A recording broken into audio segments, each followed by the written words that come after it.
Hey guys, in this tutorial I'm going to be going over a couple different things and how to edit your images in Photoshop. So I went ahead and I grabbed two random textures off the internet, and we're just going to be editing these a little bit and checking out how to set different layer options and all that fun stuff. So if you press M and you click and drag, you can select the texture. Now hit Control C to copy, and we can click over here. I just went File New and I created 512 by 512 image. But hit Control V, and then you can hit Control T to warp your object or transform it a little bit.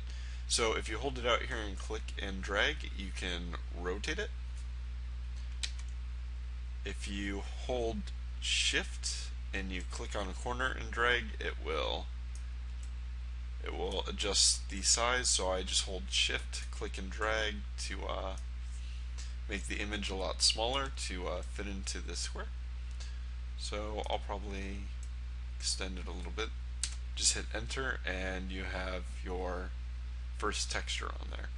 So what we're going to do is grab another texture. So I grab a grass one, and so we'll do the same thing. Just highlight the area that you want, hit Control C and Control V on top of it, then Control T to adjust it. And we can scale this down a little bit, and I think that's exactly what I want. So we are going to check out a couple more options that we can do to our texture.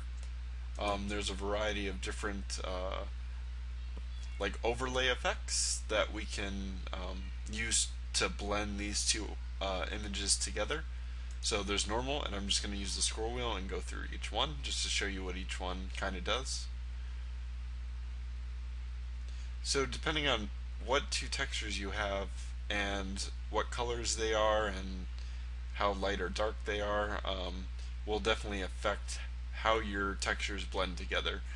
But it's good for creating very neat looking textures, unique textures. You can most of the time I use overlay and hard light will be nice. So we can turn on and off this texture, and you can see the dirt um, blends into the grass a little bit more. So yeah, you can just choose whatever overlay option you might want. So we'll just go back to hard light. And another cool thing you can do here is adjust the opacity for the image, so how much it shows through. And yeah, so that's the basics of how to edit that type of stuff.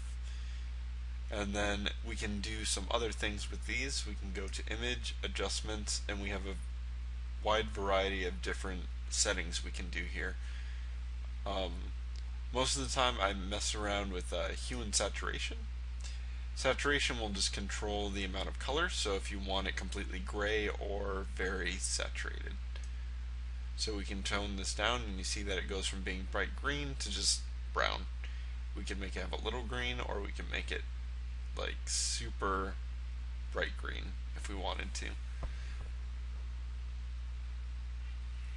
And then what you can also do is change the actual color of your image.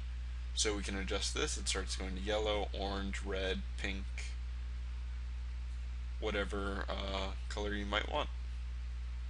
So if you're not satisfied with the original color, you can adjust that as well. Now lightness, it just how dark or how light the image is.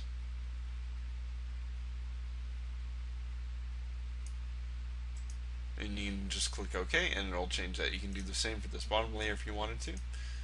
Now what we're going to do is hit Control E to flatten the image again, and I'm going to show you guys some filter effects. So in here there are a lot of different things you can do to this image.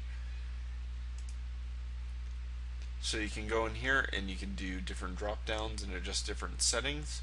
Some of the filter options will not be in this little area, but I'll show you guys some of those later. But it's as simple as choosing one of these and going through and finding a filter effect that you think is cool or that you want your texture to look like. And if you choose one, we'll choose this one. Give it a little like cartoony look. You can adjust the stroke size.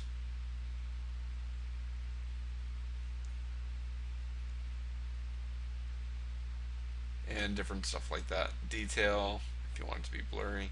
So each one of these filters has these different settings that you can adjust. I think we are going to leave this somewhat low, like that, and we can hit OK. And it'll change the texture to that effect. Now there's one trick that I've learned that we can do with this after we apply an effect, but it's only right after you apply the effect.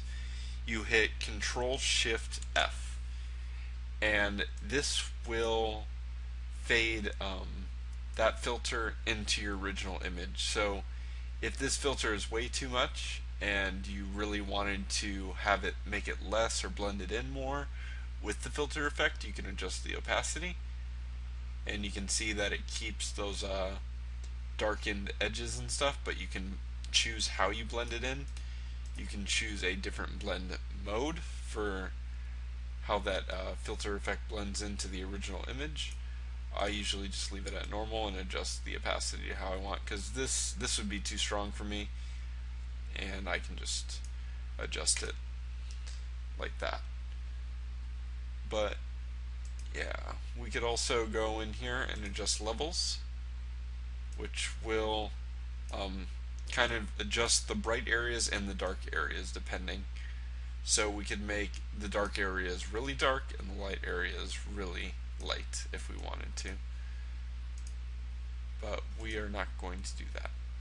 Curves. Now this just completely kind of warps how the different light levels are and such. I don't really experiment with this tool too much, but you can adjust certain areas to be darker and lighter depending on where you place it. But yeah, I don't really mess around with this tool too much, but you can just like click and on the line and adjust it however you want to make a new texture. So that's the basics of how to do some simple filter effects and combine two images together. In our next tutorial, I'm probably going to go over how to create a seamless texture. I know I covered this in one of my Unity tutorial videos, but I found a better way of doing seamless textures that makes it look a lot nicer than how I had it set up before. The tiling isn't as noticeable with this way. So stay tuned for the next video, guys.